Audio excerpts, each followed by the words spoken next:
Magandang hapon mga Mars. Ngayon tayo po ay magta-transplant ng ating tanim na patola. Ang ganda po ng kanyang tubo mga Mars. O ayan. Kasi nga yung aking patola ay unti-unti na silang naglalaho. Dahil nagsitumbahan na po ang ginawa kong yung kanyang bahay baga. Ayun, nagsitumbahan. Tapos sayang. Maghahanap na naman ako ng kanyang yung sa Bisaya ba is balay-balay ganon. So ayun na nga mga Mars, magtagalog muna tayo dahil nahirapan po yung aking ibang manonood mga Mars. Hindi po sila makaintindi ng Bisaya.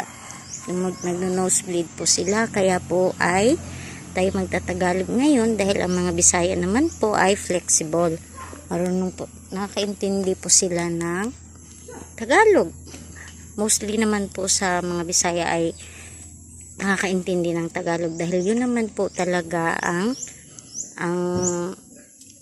pangunahing salita sa Pilipinas. Kaya marapat lang na lahat po tayong mga Pinoy ay nakakaintindi po talaga ng Tagalog, di ba?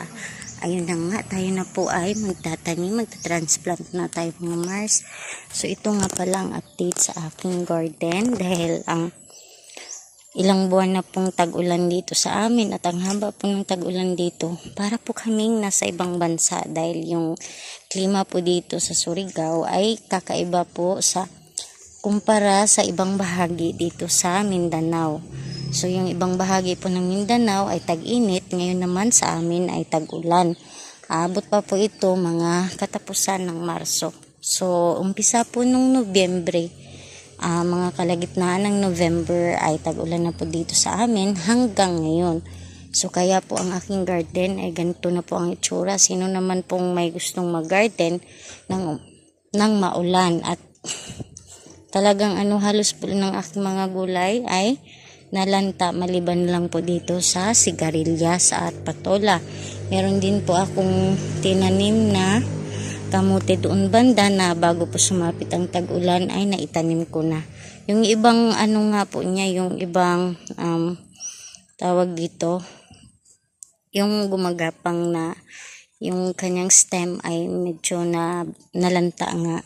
Tapos yung iba ko ding mga gulay doon na katulad ng Chinese tangkong ay gawa nga po ng bihira lang ako pumunta dito dahil gawa ng laging umuulan na na rin siya yung parang kinain na po ng mga kinain na ng damo dahil pag maulan po ay mabilis po lumago yung damo. Kaya ayun, dahil medyo ngayon ay may panahon na umiinit, doon po ako nagdamo, tas nagpalit na rin po ako nag-transplanting. Nag-uumpisa na po akong mag-transplant katulad nito at nag-umpisa na rin po akong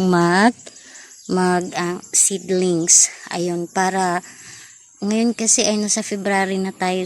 So may araw na po talaga na hindi siya maulan, kaya isa ito sa magandang panahon para magtanim na, para pagdating ng March ay talagang maganda naman din pag kasi ang disadvantage lang pag tag-ulan is mabilis mabulok o malanta yung kanyang bunga.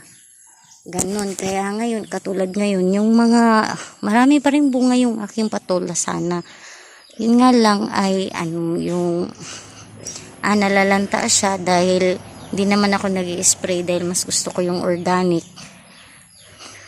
Yung minangat-ngat siya ng mga bubuyog, mga ganun, yung mga dito sa paligid, mga bees, ganun. Kaya ayun, pag medyo nakagata na yun ay syempre mabubutas na siya. Laging umuulan kaya siya nalalanta. Palagay ko lamang, pero siguro yun talaga ang dahilan. Kaya ayun.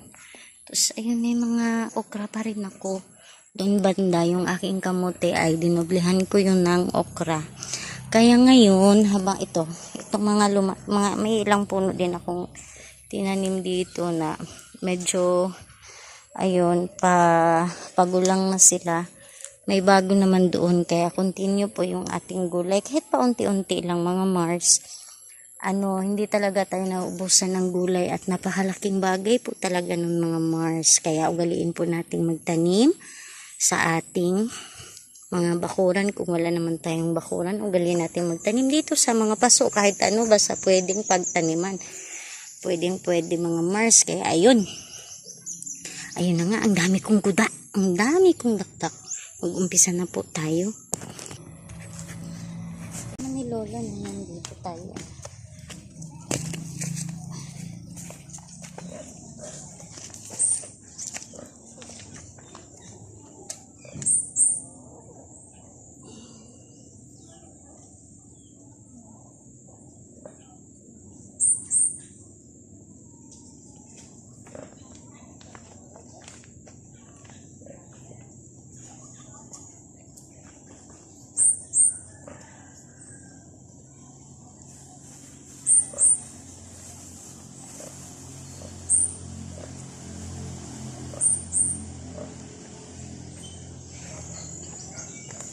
Ayan na, tapos na tayong magtanim mga Mars.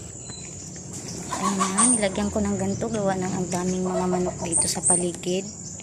Ako, may mga pato pa. Kasi sasagasaan nila yan, wala nang tutubo. So, nakapagtanim ako ngayon ng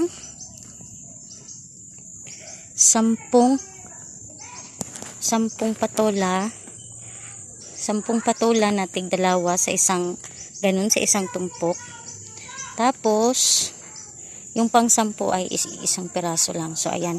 Tapos, sa susunod, abangan nyo yung aking paggawa ng bahay niya. Yung kanyang gagapangan. Para makapamunga sila ng maayos. Mas maganda kasi pag may may ginagapangan na maayos. Kasi makakabunga talaga siya. At kailangan talaga, tulad nito dito, biglang, kung sana ngayon, ang dami pa sana, ang patuloy pa sanang nagbubunga, ayan kaso nga natumba na yung kanyang bahay, yung gagapangan niya doon. Dito yung dati, tapos yung doon, ayun, natumba na naman dahil yung inaanuhan ng manok.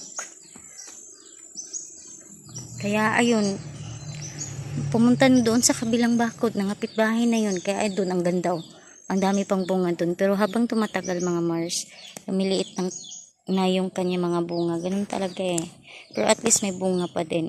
Oy, ganda, diba? Hindi siya mamatay dahil nakaseedlings na, yung talagang may lupa pa na paglipat kung ganun.